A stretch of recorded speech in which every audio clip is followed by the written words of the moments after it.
Well, good morning, ladies and gentlemen. My name is Vince Thompson and I'm the president of the Mercedes-Benz Club New South Wales.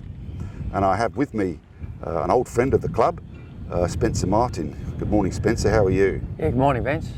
Now, Spencer is a racing legend from way back.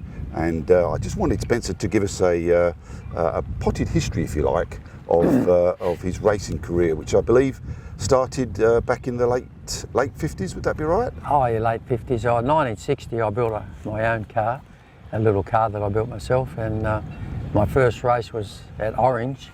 The Nublar course? Nublar, yes, right. out west. And my first race at Bathurst was in 1960 in the same car. Right. Was that scary? Oh, no, it was so enjoyable. I just loved it. Oh, right. I loved it, yes. Yeah. So you did quite a bit of driving in the 60s, and you had some success later in the decade? Oh, yes, yeah. Well, I had a couple of cars. In fact, a guy I worked for, Clive Adams, he gave me a Prad racing car, which was a beautiful aluminium-built car by Stan Brown and Clive. And so Clive gave me this car, and in that car, David Mackay noticed me, and he asked me to drive for his team, Scuderia Veloce. Right. But in between that, I drove early model Holdens and for Joel Wakely, a Boomerang service station car. But David Mackay took note of me, and eventually he asked me to drive for Scuderia, and I drove his Formula One Brabham and his 250 LM Ferrari. So that would have been quite a big break for a young chap like you in those days. Well, to step out of a Holden, like a 1948 Holden, into a 1965 V12 Ferrari, it was a big step. Wow. Yes, yeah. And you enjoyed the difference, did you? I love the challenge. Yeah, I was just a wild child. I love the challenge. Oh, great. So you continued racing. You had quite some success, did you? Don't be modest. Come on. Oh yes, yeah. Well, no. I drove firstly for David in the what was called a BT4 Brabham, and then a BT11. I ran in a couple of Tasman series there, and then I left David and went to drive for Bob Jane. I drove for Bob in 1966 and 1967, and I was the Australian champion driving his Brabham. Wow. So, and can you name some of the people that were in those races, the winning races championship races that you raced in? There were some pretty... in the Tasman series, yes, there were international guys. They used to come over because they loved coming over here for the summer season. Right. Because get out of the European winter. And, there was Jimmy Clark. Clarkie was fantastic. There was Jackie Stewart, right. Denny Holm, Bruce McLaren, Jack Brabham. Oh, they were all those boys, you know. Wow. Yeah. Quite a mega field at the time, wasn't it? Oh yeah, I mean some of the races we had 4 or 5 either world champions or ex-world champions in it, so the pace was pretty hot. Yeah, okay. And what did you do after that in the late 60s and on into the 70s?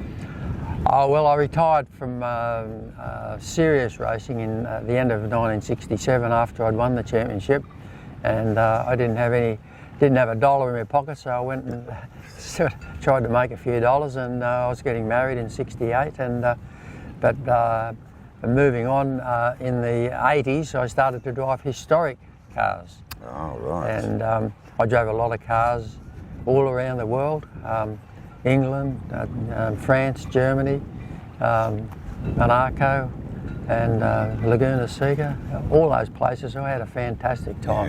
Yeah. Fabulous. Fabulous. Well, that sounds like a fantastic career. I mean, you could almost write a book out of all that lot, couldn't you? As a matter of fact, I've got the bones of the book right here, Vince. You do? Yeah. Fabulous. Why don't you show us what you've got then? Oh, well, whoops. So we got, sorry about the wind, but the introduction was done by Jackie Stewart. Oh, excellent. And Jackie's a good friend of mine. I don't see much of him because he lives in Switzerland. All right. But that's the little car that I built myself. That was a 1960 build, and then moving on we had, whoops, this is all getting out of hand a bit. So this is a Holden Monaro that I drove down in Melbourne for the Holden dealer team, and we had obviously a big crash in that, They were testing out the fire extinguishers on this one, weren't they? Oh well, no, we had total brake failure in it, and so there's the fire. I'm in there somewhere. All right. But anyway, I was not hurt at all. Good. I got the car around backwards and ran into the Armco, and but it jammed all the doors up, and I had to climb out through the driver's side window. Right. But and then sort of this is going backwards a bit. But there's the whoops. Whoops, sorry. And the old day down by the river here. Yeah, yeah. Oh, that's a good shot. Well, that's early model Holden. You know, that's well, that was my driving suit of the day. You know, we just wore sports clothes. You know? And because that's a little bit of action. Oh, bit of action there. Oh yes. That's. The ABS not kicking in quite there yet. The what?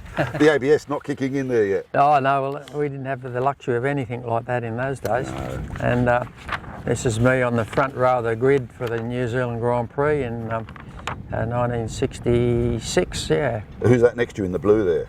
Oh, that's Jimmy Palmer, the New Zealand champion, and Jackie Stewart's back here. Right. And there's Frank Gardner. So we're sort of right up the front between Jimmy Clark and Graham Hill. Wow, esteemed company indeed. Yeah. Well, I was right on the pace there. And this is the 250LM Ferrari in America at Laguna Seca in 1984. That one. It's still beautiful, isn't it? Oh yeah. That's great. And this is another car that I drove.